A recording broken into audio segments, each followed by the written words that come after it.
అది పోతే ఇక కాళేశ్వరం ప్రాజెక్టుతో ఏమనుకున్నారంటే కామారెడ్డికి నీళ్ళు వస్తాయి, ఎల్లారెడ్డికి నీళ్ళు వస్తాయి, అటు దుబ్బాకకు కొన్ని నీళ్ళు ఇస్తారు, బాన్స్వాడకు నీళ్ళు వస్తాయి, మెదక్కి నీళ్ళు వస్తాయి అని చెప్పి ప్యాకేజ్ 22 అని మొదలుపెట్టారు.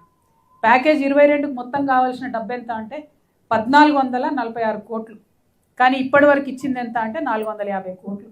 అదేవిధంగా ఈ ప్యాకేజ్ 22 కట్టాలంటే 1500 ఎకరాల ల్యాండ్ అక్విజిషన్ చేయాలి. దాంట్లో 2వ వంతు కూడా ల్యాండ్ అక్విజిషన్ ఇంతవరకు చేయలేదు. అంటే నేను బాజాప్తా చెప్తున్నా, ఇక రేపటి నుంచి బీఆర్ఎస్ వాళ్ళు నా మీద కంపనూరు వేసుకొని ఉడతారు, అయినా చెప్తున్నా, కాళేశ్వరంతో కామారెడ్డి జిల్లాలో ఒక్కటంటే ఒక్క ఎకరానికి కూడా నీళ్ళు రాలేదు. ఇంతవరకు కామారెడ్డికి రాలేదు, నిజామాబాద్లో కూడా ఎక్కడ నీళ్ళు రాలేదు. ఒకటే ఒక సీజన్కి ఏం చేసిర్రంటే హల్దీవాగు నుండి నీళ్లు తీసుకొచ్చి నిజాం సాగర్కి ఇచ్చిర్రు, ఒకటే ఒక సీజన్. ఆ తర్వాత 4 ఏళ్ళు నిండా వర్షాలు పడ్డాయి, దాని అవసరమే లేకుండా పోయింది. అంతే తప్పితే ఈ కాళేశ్వరం ప్రాజెక్టుతోని లాభం జరిగింది కామారెడ్డికి లేదు, నిజామాబాద్కి లేదు. ప్యాకేజ్ 21 నిజామాబాద్లో ఉంటుంది, 22 కామారెడ్డిలో ఉంటుంది. ఈ రెండింటికి మధ్యలో కొండం చెరువు అని ఒకటి ఉంటుంది. ఆ కొండం చెరువు లింక్ అన్నట్టు, నిజామాబాద్లో ఎత్తుకోసిన నీళ్ళు కొండం చెరువుకి వస్తే కొండం చెరువు నుంచి కామారెడ్డికి రావాలి. ఇప్పుడు ఈ కొండం చెరువు ఏం చేసిర్రు, ఒరిజినల్ కెపాసిటీ 3.5 TMC ఉండే, దాన్ని 0.8 TMC చేసిరు. అంటే అనుకున్న స్థాయిలో రావు. మరి కొండం చెరువు కెపాసిటీ 0.8 TMC చేసినప్పుడు ఇక్కడ ప్యాకేజ్ 22 1400 కోట్లు ఎందుకు ఉంటుంది? తగ్గాలి కదా, తగ్గదు అది మాత్రం. ఎందుకంటే కాంట్రాక్టర్లకు పైసలు పోవాలి కాబట్టి తగ్గదు. నేను తెలంగాణ ప్రజలకు తెలియజేసేది ఏంటంటే నిజామాబాద్ కామారెడ్డి రెండింటికి కూడా కాళేశ్వరంతో ఒక్క చుక్క నీళ్ళు రాలేదు. ఈ 2 ప్యాకేజీలలో కూడా ఇప్పటివరకు ఖర్చు చేసింది కాంట్రాక్టర్లకు పోయింది తప్పితే ప్రజలకైతే లాభం జరిగింది లేదు. అదేవిధంగా మరి ఎల్లారెడ్డి చూసినా, కామారెడ్డి చూసినా, జుక్కలు చూసినా, బాన్స్వాడ చూసినా ఎక్కడైనా కూడా నీళ్లు అదనంగా మనకు వచ్చిందైతే ఏం లేదు. ఇవాళ జరగాల్సింది ఏంది, ఏదైతే మన నిజాం ఉన్నప్పుడు కట్టిండో, అప్పుడు ఉన్నటువంటి ఇంజనీరు నవాజ్ అలీ జంగ్ బహదూర్ ఏదైతే నిజాం సాగర్ ప్రాజెక్టు కట్టిండో, ఆయన అప్పుడు కట్టింది 30 TMCతోని 3 లక్షల ఎకరాలకు నీళ్ళు ఇవ్వాలని దాదాపు కట్టిరు. అది ఇప్పుడు మొత్తం కూడా మట్టి కూరుకపోయి ఉన్నది.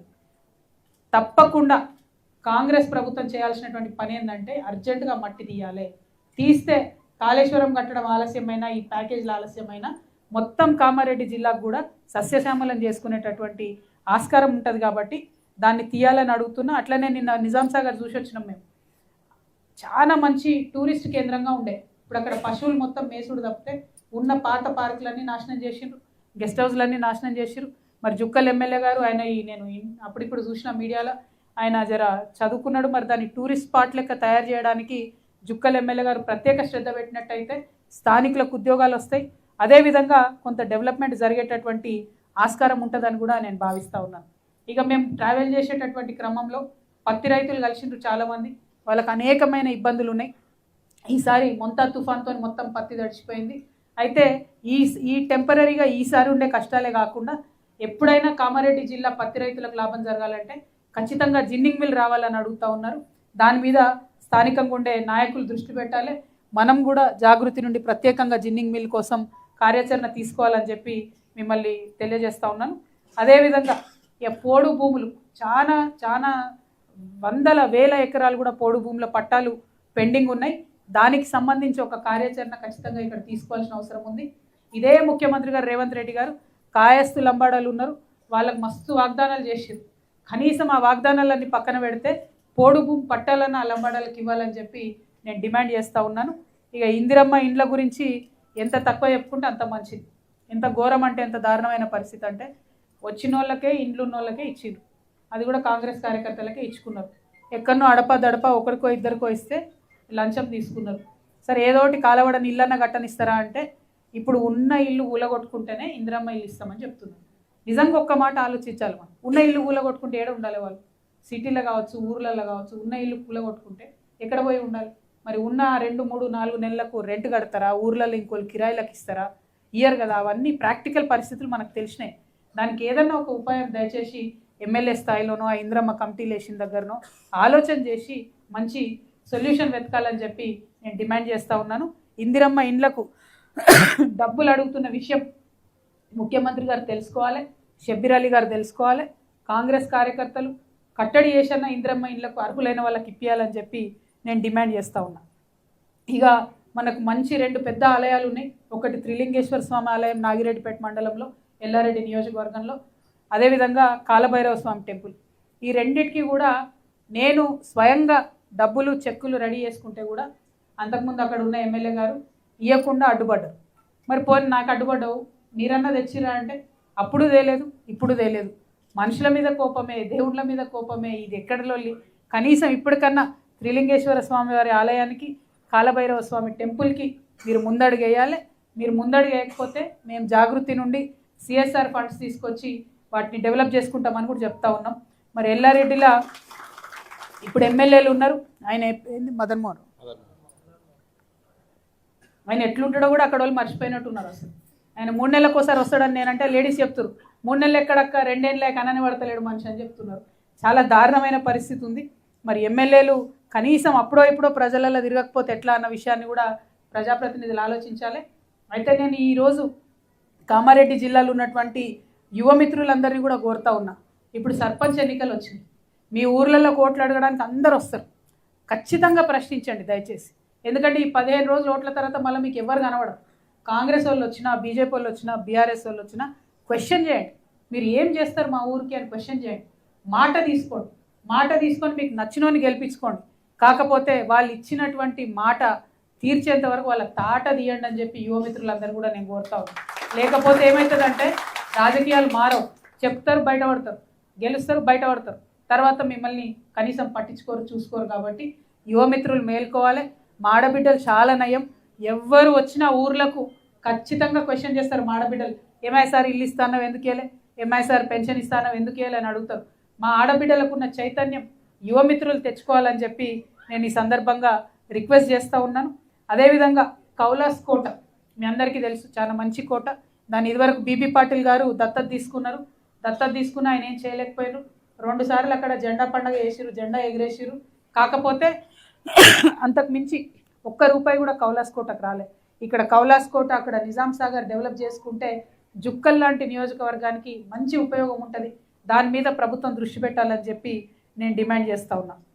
ఇక అన్ని ఒక ఎత్తు అయితే ఇన్ని రోజులు నేను ఈ 11 జిల్లాలు తిరిగిన దాంట్లో నాకు 2 సార్లు మాత్రం తీవ్రమైన బాధ కలిగింది. ఒకటి ఆదిలాబాద్లో తిరుగుతున్నప్పుడు ఆ రోడ్లు, ఆ ఇండ్లు చూస్తే పోయిన సెంచరీలో ఉన్నట్టు అనిపించింది, పోయిన శతాబ్దంలో ఉన్నట్టు అనిపించింది. మళ్ళీ సేమ్ ఫీలింగ్ నా జుక్కల్లో వచ్చింది నాకు. ఎక్కడ ఏ రోడ్డు చూడు మట్టి కొట్టుకపోయి చాలా దారుణమైన పరిస్థితి ఉన్నది.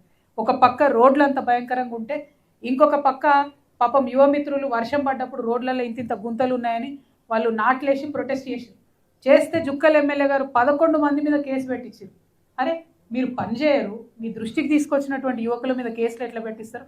నేను ఎస్పీ గారిని కోరుతా ఉన్నా, అట్లనే ఎమ్మెల్యే గారిని నేను డిమాండ్ చేస్తూ ఉన్నా, మీరు ఖచ్చితంగా ఆ కేసులు వెనక్కి తీసుకోవాలి. తీసుకోకపోతే ఊరుకునేది లేదు. తప్పు మీది, రోడ్ అయ్యింది మీరు, అడిగినటువంటి వాళ్ళ కేసులు పెట్టేటటువంటి అధికారం మీకు లేదు. ఈ వైఖరి కాంగ్రెస్ ప్రభుత్వంలో ఎక్కువగా అనిపిస్తుంది. మేము మొన్న చేవెళ్ళకు పోయినాం, ఆడ పెద్ద యాక్సిడెంటే, అంతమంది చనిపోయారు. అక్కడ కూడా అదే జరిగింది. పాపం యువకులు రోడ్లు బాగాలేదు అని అంటే వాళ్ళ మీద కేసులు పెట్టారు, తెల్లారో మర్నాడు యాక్సిడెంట్ అయింది. ఇక్కడ కూడా మనం సరి చేసుకోవాలి, రోడ్లు బాగా చేసుకోవాలి, కానీ యువకుల మీద కేసు పెడితే ఏమొస్తుంది? 11 మంది పిల్లలు వాళ్ళు ఉద్యోగాలకు రాయాలి, ఎగ్జామ్స్ రాయాలి, వాళ్ళ భవిష్యత్తు పాడైతే ఖచ్చితంగా వెనక్కి తీసుకోవాలని చెప్పి నేను ఎస్పీ గారిని డిమాండ్ చేస్తున్నా. మీ అందరికీ నా సంగతి తెలుసు, నేను చెప్పి ఊరుకోను, ఫాలోఅప్ చేస్తాను, లెటర్లు రాస్తాను, అవసరమైతే కోర్టు దాకా పోతాం. అది జరగక ముందే వెనక్కి తీసుకోవాలని చెప్పి నేను డిమాండ్ చేస్తూ ఉన్నాను. ఇక జీవో నంబర్ 317 గురించి మేము ఎక్కడికి పోతే అక్కడ అందరు కూడా మాకు చెప్పడం జరిగింది. కేవలం టీచర్లే కాదు, అన్ని డిపార్ట్మెంట్లు, హెల్త్ డిపార్ట్మెంట్లో ఉద్యోగులు, అన్ని డిపార్ట్మెంట్లో ఉద్యోగులు జీవో నంబర్ 317తోని ఇప్పటికి కూడా ఇబ్బంది పడుతూ ఉన్నారు. ఆ జీవో నంబర్ 317 మీద బాగా మాట్లాడి రేవంత్ రెడ్డి గారు కేసీఆర్ గారిని విమర్శించి అధికారంలోకి వచ్చింది. కానీ ఇంతవరకు జీవో నంబర్ 317తో ఇబ్బంది పడుతున్నటువంటి ఉద్యోగులు ఎవరి జిల్లాలకు వాళ్ళు రాలేదు, ఎవరి కుటుంబాల దగ్గరికి వాళ్ళు పోలేదు.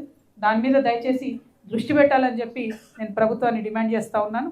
ఇక నిన్న అన్నిటికన్నా లాస్ట్ కలిసినటువంటి కార్యక్రమం, పాపం ఇక్కడ రైల్వే ట్రాక్ మీద గొర్రెలను మేపుకుంటూ ఉంటే సుధాకర్ కుర్మా అనేటటువంటి రైతు చనిపోయిండు, యువ రైతు, గొర్రెల కాపరి, పాపం అతను చనిపోయిండు.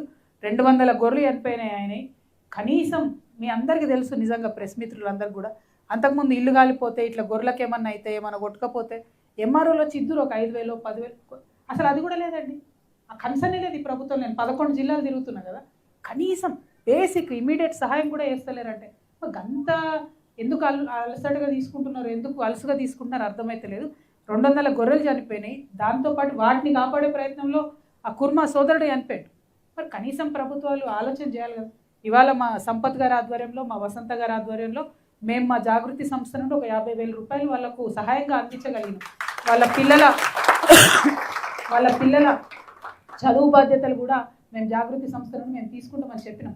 కాకపోతే మేము ఒక సంస్థ, మేము ఎంతకని చేయగలుగుతాం? ఒక పాలసీ రావాలి, ప్రభుత్వం ఆదుకోవాలి ఇట్లాంటి వాళ్ళను. ఇవి ఘోరమైన యాక్సిడెంట్లు. మీరు కనీసం ఆ ఎమ్మెల్యేలు, లోకల్ ఎమ్మెల్యేలు గట్టిగా రైల్వే వాళ్ళతో మాట్లాడితే వాళ్ళని ఇస్తారు. ఆ మాత్రం కూడా పట్టించుకోకపోతే ఎట్లా? ఇదివరకు నిజామాబాద్లో రైలు పోయే దగ్గర భూములు పోతే వాళ్ళ కోసం అప్పుడు మేము మాట్లాడినాం, ఇప్పించుకోగలిగినాం కాంపన్సేషన్. ఆ మాత్రం బాధ్యత ప్రజాప్రతినిధులు తీసుకోకపోవడం అన్నది చాలా దారుణం, అన్యాయం. దీని మీద చాలా బలంగా మరి పోరాటం చేయాలి. మీరు రైల్వే వాళ్ళతో కూడా కొట్లాడాలి. మీరు ఇచ్చుడు కాదు, రైల్వే వాళ్ళతో కూడా కొట్లాడాలి. అదేవిధంగా ఈ గొర్రెలకు సంబంధించి చూసుకున్నట్టయితే 2వ విడత పంపిణీ కంప్లీట్గా ఆగిపోయినటువంటి పరిస్థితి కనబడుతున్నది. మరి డీడీలు కట్టించుకున్నారు, ఇంతవరకు కట్టింది ఆ గవర్నమెంట్లో.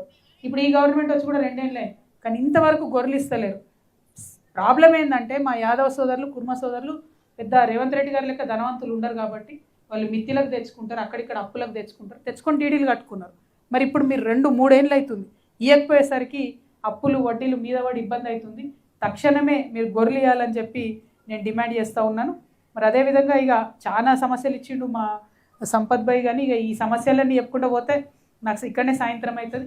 ఓవరాల్గా ఒక్క విషయం మాత్రం అర్థమవుతుంది మా జాగృతి జనం బాటలో, ఎక్కడ సమస్య ఉంటే అక్కడికి జాగృతి వెళ్ళి పరిష్కరించే ప్రయత్నం, ప్రభుత్వాల దృష్టికి ఆ సమస్యను తీసుకొచ్చేటటువంటి ప్రయత్నం. దీర్ఘకాలిక సమస్యలు అంటే ఇరిగేషన్ లాంటివి అయితేనేమో వాటిని వేరే రకంగా అప్రోచ్ చేస్తున్నాం, తక్షణం పరిష్కారమయ్యే సమస్యలను ఒక రకంగా అప్రోచ్ చేస్తున్నాం, ఇమీడియట్గా మా చేతనైనంత సాయం చేసే దగ్గర మా చేతనైనంత సాయం చేస్తున్నాం. బట్ అల్టిమేట్గా ప్రతి 5 జిల్లాలకు ఒకసారి మాత్రం యాక్షన్ టేకెన్ రిపోర్ట్ అనేది ఇస్తాం. ప్రభుత్వాలు ఏం చేస్తున్నాయో చెప్తాం, ఎక్కడైతే చట్టపరంగా చర్యలు తీసుకోవాలో వాటి మీద కూడా పోరాటం చేస్తామని ఈ సందర్భంగా తెలంగాణ ప్రజలందరికీ తెలియజేస్తూ, మరి కామారెడ్డి జిల్లాలో నిన్న అపురూపమైనటువంటి స్పందన లభించింది. లింగంపేట ప్రత్యేకించి మా సంపత్ భాయ్ వాళ్ళ సొంత ఊరు, అక్కడ పెద్ద ఎత్తున బోనాలతోని ఎదుర్కొని మా ఆడబిడ్డలు గంటలు నిలబడి స్వాగతం పలికిండ్రు. వారందరికీ ధన్యవాదాలు. Bike rally